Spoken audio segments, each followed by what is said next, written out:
За бүгдэнд минь өдрийн мэнд хүргэе. За би Монгол Улсын их сургуулийн математикийн факультетийн 97 онд математикийн багаар төгссөн.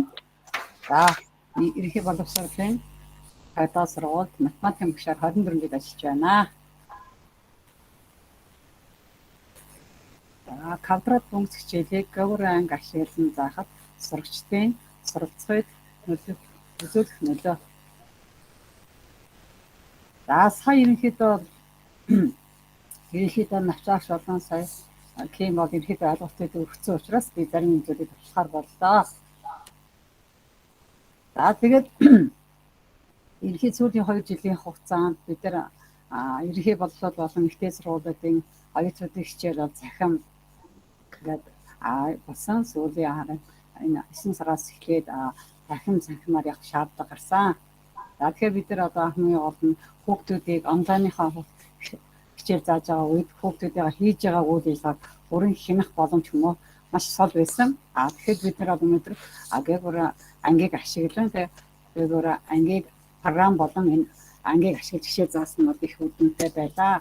За тэгээ одоо энэ сурагчдынхаа оролцоо их сонирхлыг татах, агуулгын задамж холбоог интеграчлах, математикийн хичээлийг хэлбэр байдлаар олголт гэгүүр ангийг сонгон хэрэглэтгүүн бэлтгэсэн хэрэглэтгүүний хичээл турших, гэгүүр анги ашиглан хичээлээ заахад сурагчдад үзүүлэх нөлөө үр дүн тооцоолох ийм боломж бий болсон.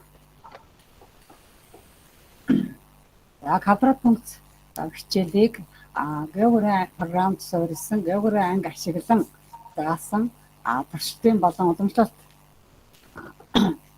аргаар заасан хяналтын ангийн сурагчдын сургуулийн амжилтыг харьцуулан нөлөөллийн хэмжээг татах юм аа. За ерөөдөө сая бол нэлээх мэдээлэл гарсан. За би ялангуяа болохоор өөрийнхөө дадлага үлдчихсэн оюутнуудынхаа болон навчаагчдынхаа ерөнхийдөө гэгүүр хүрээлэнгээс ерөнхий мэдээллийг авч сургалтанд нь суудаг байгаа. За судлагдсан байдал болохоор Янжин лам навчаагч нарын 2017 оны нийтдээ хэлэлцүүлэгт төвшинсэгт параллелит сэдвээр гэгүүр програмыг ашиглан заасан хөдөө болон орон нутгийн сурагчдын одоо амжилт ер нь сургуулийн амжилт хэн нөлөөсөн бэ гэдэг талаар мэдээлэл байсан. Мөн одоо гэгүүр хүрээлэнгийн одоо менежер одоо их сургуулийн төгсөгч Ганч Чимэг сая багш болохоос авч ярьсан. За тэгээд энэ нөгөө хандмаа гэдэг багш шүү дээ. Ангаахын албан ёсны мэдээлэл сошиалд байрлуулахдаа манай логог зөв болгоорой гэвчсэн баг юм. За би ярьж болох багшаа. За тэгээд Ганч Ганч багш маань болохоор гэгүүр анги үүсгэх сургалтыг 2021 оны 11 сарын 13-нд ерөнхий боловсролын сургууль ихтэй сургуулийн багш нарт ийм сургалт явуулсан байгаа. За гэгүүр ангийн талаар сая ерөнхий мэдээлэл авсан. За 2020 оны 5 сарын 27 гэгүүр ангийг хамгийн анх танилцуулсан дээр даалгаврын ашиглах боломж нэгдсэн. Мөн одоо 20 оны 9 сарын 3 сурагчдын ангийн гүйцэтгэлийг тэдний хийж байгаа байдалтай мөн одоо сурагчид маань өөр ингэсэн хаяг дээрээ хийсэн тохиолдолд өөрт нь хадгалагдсан үлдэх ба үргэлжлүүлэн одоо үйл ажиллагаа гэрээсээ болон цаг хугацаа амрах боломж нэгдсэн байна. За 2020 оны 11 сарын 18-нд мөн одоо энэ одоо сурагчдын даалгаврыг хийх харах боломжтой болсон. 21 оны 7 сарын 8 сард болохоор гэгүүр ангийн гадаарх гарын авдаг болохоор мөн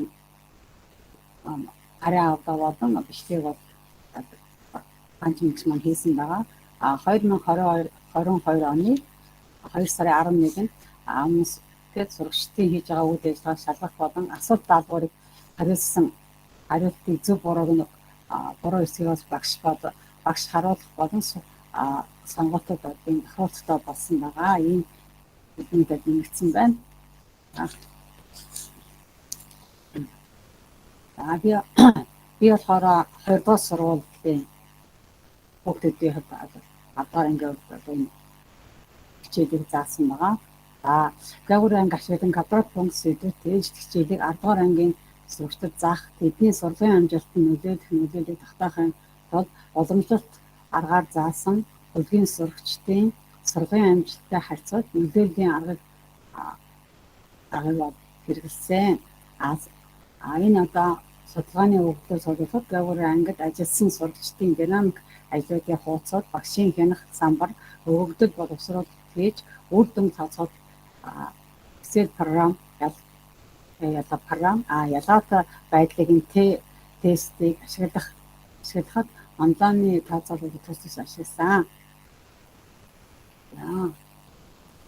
Ер нь одоо сургалтыг болохоор нэг хэсэг нь болохоор туршилтын анги, нөгөө бүлэг маань хяналтын анги байгаа. Хяналтын анги маань солонгоч дараагаараа болоход багшийн багшаад өөрийн асуулт хариулт тайлбарлаад асуулт болон дагуулan үүдэх аргаар багш аргаар ийм аргаар заадаг. Багшийн удирдлагын дор сурагчдын сурагчид бодлогоо болоод асуултыг хийх, самбарт болон дэвтэрт хийж багш шалгуулах юм боломжтой байдаг.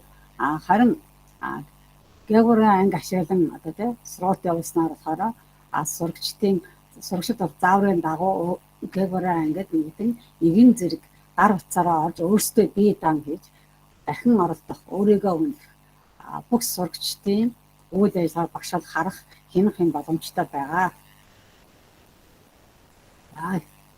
Багшийн бүлэг 10-ын анги 19 хүүхэдтэй, эмэгтэй 11, эрэгтэй 8 сурагч хамрагдсан байгаа. За 40 минутаар хичээл, дараагийн 2 хичээл нь 80 минутаар географи анги ашиглан ороход сурагч бүр өөрийн бүртгэлтэй хаягаараа болон гар утсаар орж хичээлийг хийсэн. Мөн гэрээсээ одоо ангид хийсэн 3 бодсон болоо дахин засаж хийх ийм боломж байсан. За хяналтын анги 10-ын бие анги 26 хүүхэдтэй, 15 эмэгтэй, 11 эрэгтэй хүүхэд хамрагдсан. За эхний хичээл болохоор 80 минут, дараагийн хичээл мөн 80 минутаар ингээ уламж дараагаар хичээлийг орсон. За энэ хоёрын ялгааг хэлээд байгаа. За сурагчид бол гэрийн даалгаврыг дэвтэрт хийх, хийсэн даалгаврыг багшаал хураан авшилгах юм ажиллагаатай байсан байна. За географи ангид нэгдэх, сая 2 янзаар нэгдэх боломжтой байдаг. За нэг нь болохоор шууд сая нийтээр линк тавих, эсвэл хүүхдүүд өөрснөөхөө географи сайтад нэвтэрсэн ирэхээрээ ангийн кодыг хийгээд орох юм боломжтой байгаа. За энэ болохоор сурагчдын 10-ын ангийн. За би болохоор энэ квадрат пункт сэдвийг судалгаат хичээлийг хийгээд 3 удаагийн заасан саясандээ. За энэ дээр хүүхдүүд маань ингээд энэ анги руу ингээд нэвтрээд орсон байна. За одоо 22 сурагч ингээд орсон байгаа юм байна. За миний хичээлийн үйл ажиллагааны дурталт нь харагдаж байгаа. За ингээд сурагчдын хийж байгаа үйл явцад ингээд харагдсан. Багшд одоо та ясаа багшд харуулсан байгаа тийм ингээд харагддаг. За шинэ мэдлэг үйл ажиллагаа ийм даалгавар өгдөөд хүүхдүүдийн зааврынхандаа дараах зөвүүдийг координат систем дээр зөвүүдийг хөдөлгөн зөв тэмдэглээрээ. Зөвүүдийг зөв байрлуул ногоон онготой болно гэдэг ийм даалгавар өгсөн. Хүүхдүүд зөв байрлуул хариугаа шалгасны дараа хүүхдүүдэд зөв бодсон бодлогын тоо, буруу бодсон бодлогын тоо харагдана. Мөн одоо хүүхдүүдийн хийсэн үйлс одоо харуулъя. За ингээд хийсэн зөв хийсэн байна гэх смайл нэг зөв бодсон бодлогын тоо нэг зөв бодсон байна гэх хүүхдүүд ингээд смайл маань харагдана. За энэ дараа хүүхд толгоны эндээс хараа та анзаарж байгаа бах зарим параад маань дээшээ, зарим параад маань доош харсан байна. Энэ маань нөгөө хүүхд толгоны бодлогынх нь нөгөө сонголт маань ингээд хүүхд толгонд харилцаа адилхан өөрөөр бодлого гарч ирэх юм болж ирсэн байгаа. Энэ болохоор ингээд дараагийн одоо шинэ мэдлэг бодлогуудыг үйлдэж байгаа хүүхдүүд хүүхд толгон өөрсөн ингээд ахад бодлого болон өөр сонголттой гарч иж байгаа харилцаа адилхан гэсэн. За яа хүүхдүүд эндээс энэ хүснэгтийг нөхөд зөв нөхсөн бол ногоо онготой болно. За дараад нь даалгавраа ингээд функцийн хэлбэрээ сонгох юм байгаа. За шулуу юм уу ямар хэлбэрийг сонголт хийгээд тэгээ хариугаа шалгана. За тэр энэ хүүхдүүд маань ингээд 2 янзаар байгаа. Хамгийн ихнийх нь болохоор би төвшөлт хамгийн ихний удаа байна. Заахад хүүхдүүд маань ингээд ийм алдсан байна. Ингээд өөр өнгөтэй. Тэгээ бид дараа ярилцж байгаад ер нь хүүхдүүдэд жоохон орон махаллаа жоохон ингээд өөрчлөлт оруулсан байгаа. Ийм. За тэгээ бид нар хичээлийн заахын юм нь болон хүүхдүүдийн онцлогоо авдаг. За тэр болгоныг аваад ингээд цаасаар аваад байхад маш их багш цаасаар хийгээд хэвлэх мөн одоо багш аваад засах маш их хугацаа ордог байгаа. Хичээл болгоны дараа мөн хичээлээ бид 40 минут юм уу 80 минут үнэлэх шаардлага гардаг. За тэгэхээр одоо бидний ажлыг маань хөнгөвчлөх бүрэн боломж байна. Ингээд хүүхдүүдэд ингээд даалгавраа өгчнө. За даалгавраа өгөөд даалгавраа өгсөн дараа одоо энэ хүүхдүүд зөв хариулж аль хариултыг хин гэж хариулахыг бүрэн харах хүүхд нэрээр нь болон хин хэдэн хүүхд зөв хариулсан байна. Хин иргэн ойролцоо хин бүр ингээд ойлголт аваагүй байна гэдэг харах бүрэн боломж байгаа. За бид энэ одоо хичээлийг заах явцдаа энэ зорилго тавьсан байгаа. За энэ хөө одоо судалгааны болгон квадрат функцийг географик болон туршилтын бүлэг уламж даргаар заасан хяналтын бүлгийн сурагчдын сургуулийн амжилтыг харьцуулахад нөлөөлөх хэмжээх тогтоох явдал хамгийн чухал байсан. Үүний тулд ийм асуудал төвшүүлж байна. Туршилтын болон хяналтын бүлгийн сурагчдын амжилтын сургуулийн амжилт ялгаатай юу? За хоёрт нь географи анги ашиглах сурагчдын сургуулийн амжилт нэрээр нөлөөлөх үү? Ямар нөлөө үзэж байна вэ? За эхний асуулт нь. За эхний асуултанд болохоор би туршилтын өмнөх онцлогын өмнөх онцлогооны сорилын бүлгүүдийг ялгаатай байдлыг нь тестээр шинжилэхэд туршилтын бүлэг нь математик уншид нь 25, стандарт хазаарт нь 21, хяналтын бүлэг нь болохоор 2777, стандарт хазаарт нь 30. За ингээд ийм байлтай одоо манайх байсан. За тэгэхээр үүнээс үзэхэд бол энэ юу гэж харуулж байна вэ? Хоёр бүлгүүдийн өмнөх мэдлэг нь бол ижил төвшин байна гэж харагдаж байгаа. Хичээл заасны дараа энэ дээр нэг алдчихсан дараа хичээл заасны дараа сорилын үр дүнд бүлгүүдийн ялгаатай байдлыг мөн тестээр шалгахад за математик уншин 68.1, стандарт хазаалт нь болохоор 64.6. За хяналтын бүлэг нь болохоор математик дундч нь болохоор 41.3, стандарт хазаалт нь болохоор 20.7. За ингээд манай энараа хазаалтуудын үүдүүд ингээд өөрчлөлт орсон. Энэ болохоор ингээд ялгааг нь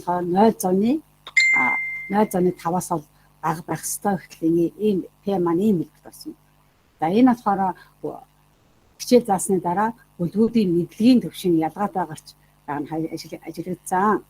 Ийм туршилтын болон хяналтын бүлгүүдийн дараах сорилын нөлөөлийн хэмжээг тооцоход географи анги ашиглан хичээл заасан сурагчдын сургуулийн амжилтанд санаар нөлөөж байгааг харуулж байна. За одоо мөн сурагчдын сургуулийн амжилтанд нэрээр нөлөөлсөн үү?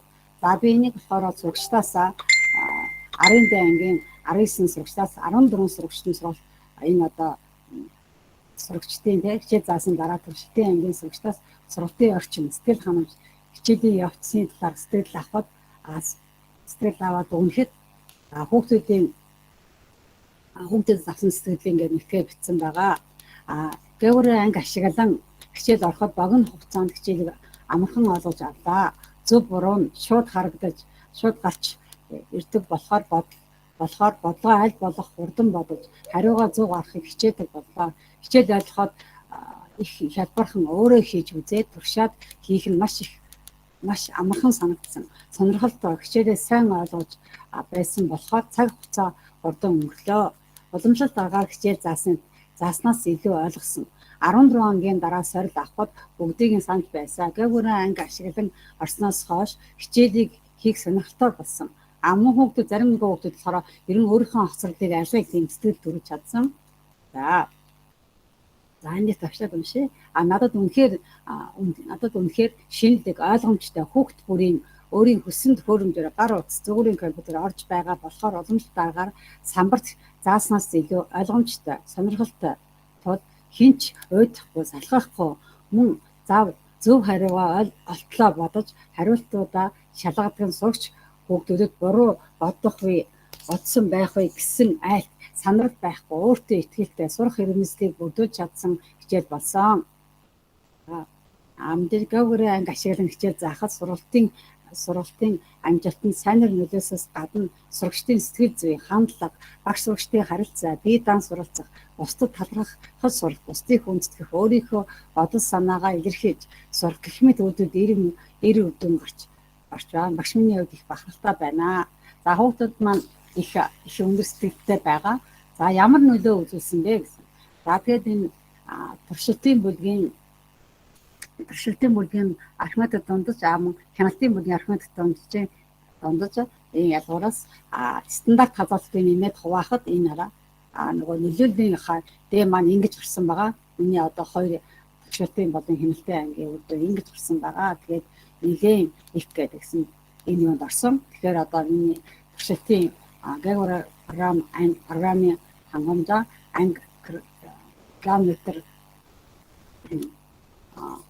Ягора анги үүсгэн хичээл заасан мод их үр дүнтэй байлаа. За ингээд ерөнхийдөө өгнөд хэлэхэд сая хичээлийн өмнө 2 ангиасаа нэгэн агуулгаар ингээд сорил авсан ямар мэдлэг чадвартай хүүхдүүд байна гэдэг би төлөвлөгөө авахд надад их тустай байсан. Дараа нь хичээл заасан дараах. За анх бол хичээл заахын өмнө одоо энэ хамгийн өндөр болон за хамгийн доор авсан стандарт хазаалтын хэмжээнд харагдаж байна. 2 анги. За эхнийх нь болохоор бүдүүн нөх нь болохоор манай туршилтын анги баг 10 бэ. За дараа энэ бүдэг цэнгэр нь болохоор 10 бэ ангийн өмнөх одоо онцлогоо нэг юм байсан. Ийм байдаг.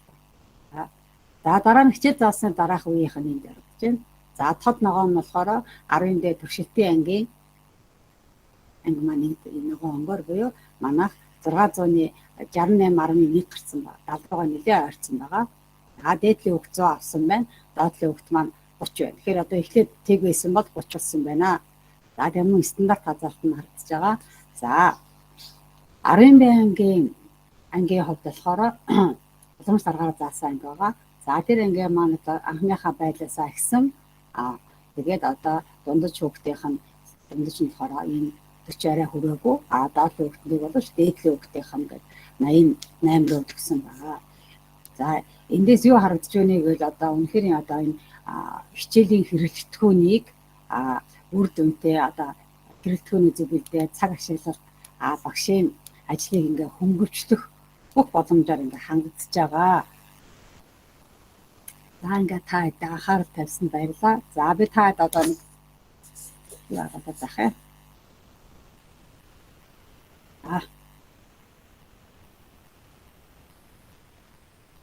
Багшийн болсон.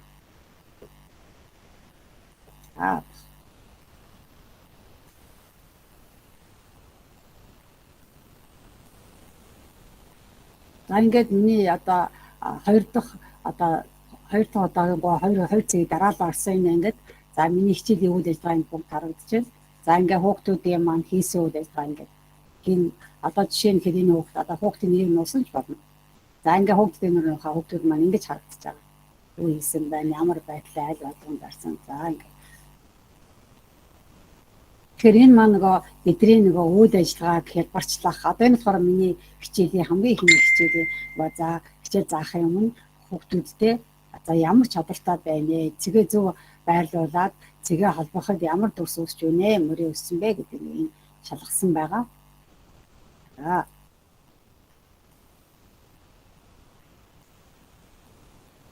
За ингээд хүүхдүүдийн ингээд хийсэн үйл ажиллагаа байгаа. Ингээд за ганц нэг зарим нэг хүүхдүүдийн хувьд нөгөө утасныхаа хүчин чадлаас хамаарат ингээд гацсан байдал байгаа. Энэ хүүхдүүд маань ингээд гэртээ хийгээд дахиж илгээсэн байгаа. За энэ дээр за бид нар ингээд жишээ болгоны дараа ингээд ажиллалт авахад ингээд за энэ хамгийн шал 40 минутаа үнэлсэн үнэлгээ байгаа. За энэ функцийн график нэрлэнэ гэдэг. За тэгэхээр ингээ хариултыг харуулаад хараад ингээ харах боломжтой. За жишээ нь 13 хүүхдүүд хариулжээ 19 хүүхдээс. За тэгээд мөн хүүхдүүдийнхаа хариултыг ингээ харах боломжтой байгаа. Хин зөв хариулсан байна. Хин ерөнхийдөө ойлголт маань арай сул байсан байна. Ингээ харах бүрэн боломжийг нээж өгч байгаа. За За. Өдөрцөн явж байгаа. За. Баярлаа. За. За сонирхолтой Туяа огштой баярлалаа. За Туяа огш маань бол яг математикийн тодорхой сэдвт ээлжид хичээлдээр GeoGebra программыг ашиглаад за хяналтын болон туршилтын бүлэгтэйгээр ингээд тодорхой гарсан үр дүнг статистик шинжилгээтэй хамт нэлээд тийм практик болох үс байдлаар харууллаа. Тэгээ үүндээ самбар шухаан дээр ингээд математикийн биетүүдийг одоо дүрсүүдийг 6-аас илүү хүүхдүүдэд одоо ойлгуулахад бол яг ийм визуал, мультимедиа элемент агуулсан юм хэрэглэгдэхүүн бас ямар их ач холбогдолтой юм бэ? Тэгээ интерактив байх нь бас ямар үр дүнтэй юм бэ? Тухайн өвдлөө оруулаад тэр дүрсийнхээ одоо байгуулалтыг ингээ харах боломжтой гэх мэтлэн маш их санаа авах юм сайхан ихтгэл хилцүүлээ. Баярлалаа агшаа. Баярлалаа.